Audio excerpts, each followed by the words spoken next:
L'occupation empêche des milliers de Palestiniens de traverser le corridor de Netzarim en raison de la détention d'Arbel Yaoud et Trump pourrait renoncer à son retrait de l'Organisation mondiale de la santé.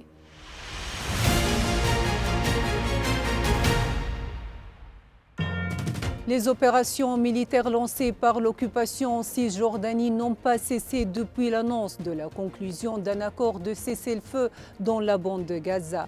Et les incursions et les affrontements se poursuivent à Jenin.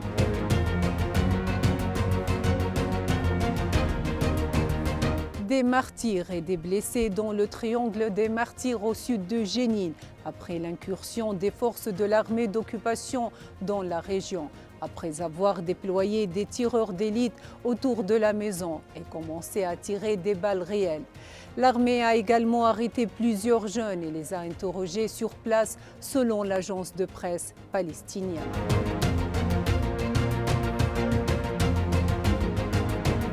Des milliers de Palestiniens se sont rassemblés le long de la route menant au corridor de Netzarim, dans l'espoir qu'il soit ouvert pour leur permettre de rentrer chez eux conformément à l'accord de cessez-le-feu.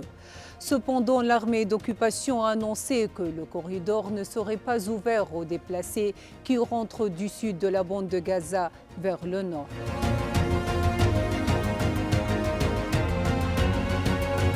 L'armée d'occupation refuse de laisser les Palestiniens rentrer dans le nord de la bande de Gaza jusqu'à la libération d'Arbel Yaoud, que le gouvernement d'occupation affirme être une civile qui aurait dû être libérée lors de la première phase, tandis que la résistance affirme qu'elle est une militaire et ne sera pas livrée avant samedi prochain.